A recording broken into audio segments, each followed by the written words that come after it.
80 நாட்கள், கிட்டத்தட்ட 1920 மணி நேரம். உடலிலிருந்து உயிர் பிரிந்தால் அந்த உடல் 48 மணி நேரத்திற்குள் அடக்கம் செய்யப்பட வேண்டும்.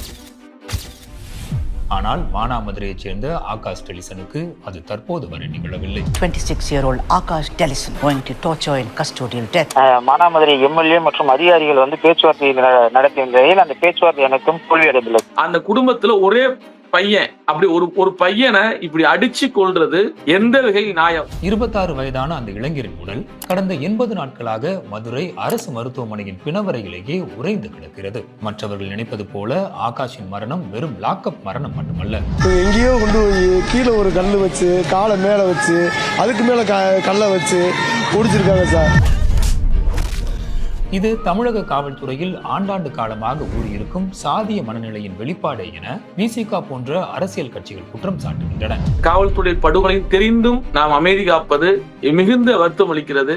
அவர்கள் மீது இந்த வரைக்கும் நடவடிக்கை இல்லை. மறுபக்கம் மகன் உடலை தொடமாட்டோம், கொலையாளிகளான காவலர்கள் அனைவரையும் சிறையில் தள்ளும் வரை ஓயமாட்டோம் என ஒரு குடும்பமே போலீசாரை எதிர்த்து தர்மயுத்தம் நடத்தி கொண்டிருக்கிறது.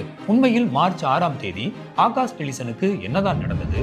ஆகாஷ் பாலத்திலிருந்து குதித்ததாக காவல்துறையினர் குற்றம் சாட்டும் நிலையில் அவரின் மூளை தொடங்கி இதயம் வரை 28 இடங்களில் எப்படி காயம் ஏற்பட்டது? இந்த காணொலியில் சற்று விளக்கமாக பார்க்கலாம். பொதுவாக லாக்அப் மரணங்களில் வழக்கமாக போலீசார் சொல்லும் கதை ஒன்று இருக்கும். ஆகாஷ் விவகாரத்தில் போலீஸ் தரப்பில் சொல்வது என்ன?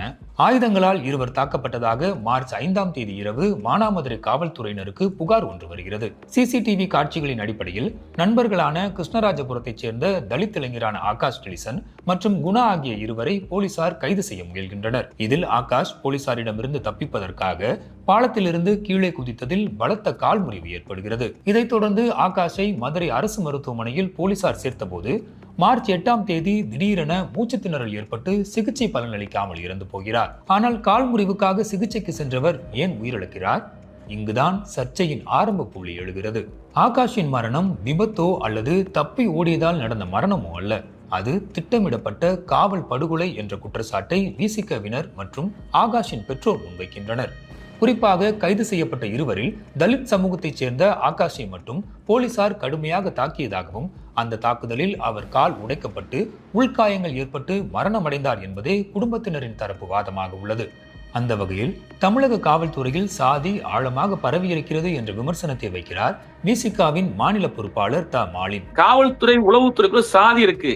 தன் சாதிக்காரன் என்ன தப்பு பண்ணானா அவனை கொண்டு சரண்டர் பண்றது.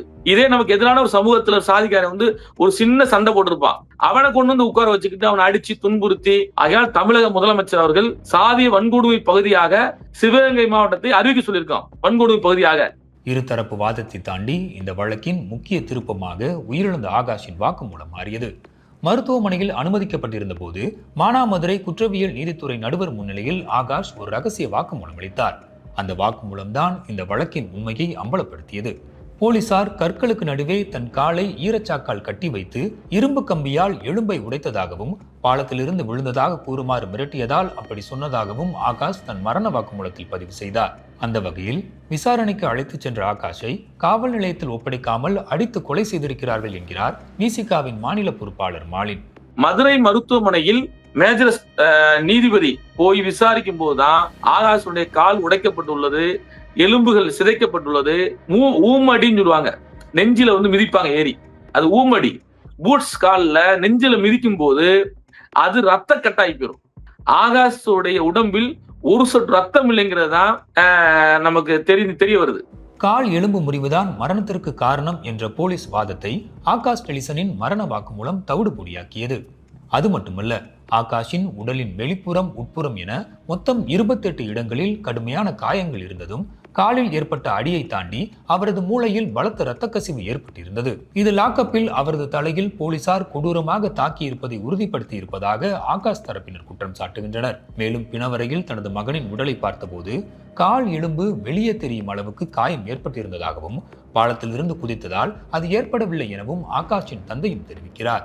இது மட்டுமல்லாமல் உடலை பெற்றுக்கொள்ள தனக்கு காவல்துறை அதிகாரி ஒருவர் பணம் கொடுக்க முயன்றதாகவும் அவர் கூறுகிறார். இதைத் தொடர்ந்தே இந்த படுகொலையில் சம்பந்தப்பட்ட போலீசார் கைது செய்யப்பட வேண்டும் என பல்வேறு போராட்டங்கள் இன்று வரை தொடர்ந்து கொண்டிருக்கின்றன.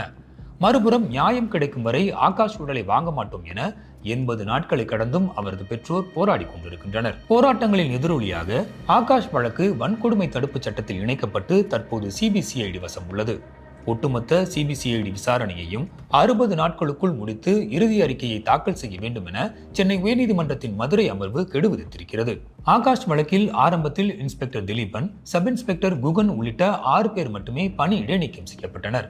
ஆனால் இந்த வழக்கை சிபிசிஐடி கையில் எடுத்த பிறகு இந்த வளையம் தற்போது பெரிதாகியுள்ளது. மானாமதுரை டிஎஸ்பி ராஜா உட்பட 11 பேருக்கு சிபிசிஐடி சம்மன் அனுப்பப்பட்டது. ஆனால் பணியிடை நீக்கம் நடவடிக்கை மட்டும் போதாது, கொலை குற்றவாளிகள் கைது செய்யப்பட்டு ஆகாஷுக்கான நியாயம் கிடைக்க வேண்டும் என்கிறார் விசிகாவின் மாநில பொறுப்பாளர் மாலின். காவலர்கள் அனைவருக்குமான நண்பர்கள் சொல்றீங்க, ஆனா நீங்க அப்படி கிடையாது. காவலருக்குள்ள சாதி இருக்கு, காவல்துறைக்குள்ள சாதி இருக்கு. காவல்துறை காவலர்களை தாண்டி காவல்துறை மக்கள்கிட்ட சாதியை தூண்டி விடுதுன்னு தான் என்னுடைய கோரிக்கை. தூண்டி விடுது சாதியை. அந்த போக்கை காவல்துறை மாற்றிக்கொள்ளணும். முதலில் பெனிக்ஸ் ஜெயராஜ், அடுத்து மடப்புரம் அஜித்குமார், தற்போது ஆகாஷ் டெலிசன் என தமிழ்நாட்டில் நடக்கும் லாக்அப் மரணங்களின் பின்னணி ஒவ்வொன்றும் பதபதைக்க வைக்கின்றன. தமிழ்நாட்டில் கடந்த 5 ஆண்டுகளில் மட்டும் 25க்கும் மேற்பட்ட லாக்அப் மரணங்கள் நடந்திருப்பதாக ஊடக செய்திகள் கூறுகின்றன. இது அதிகாரம் என்ற பெயரில் காவல்துறை செய்யும் அத்துமீறலாகவே பார்க்க வேண்டியிருக்கிறது. பெனிக்ஸ் ஜெயராஜிற்கும் அஜித்குமாருக்கும் நடந்த காட்டுமிராண்டித்தனமான தாக்குதல்கள் இன்னும் பலரின் நினைவை விட்டு அகலும் முன்னரே மீண்டும் ஒரு அத்துமீறல் நடந்திருப்பது காவல்துறையிலும் காவலர்கள் மனநிலையிலும் சீர்திருத்தத்தை ஏற்படுத்த வேண்டிய அவசியத்தை வலியுறுத்துகிறது. சிபிசிஐடி விசாரணைக்கு நீதிமன்றம் விதித்த 60 நாட்கள் கெடு நெருங்கிக் கொண்டிருக்கிறது. இந்த வழக்கின் தீர்ப்பு மூலமாக இனியாவது தமிழ்நாட்டில் லாக்அப் மரணங்கள் நிற்குமா? புதிய அரசு இந்த சிக்கலுக்கு தீர்வு காண முயற்சிக்குமா? பொறுத்திருந்துதான் பார்க்க வேண்டும்.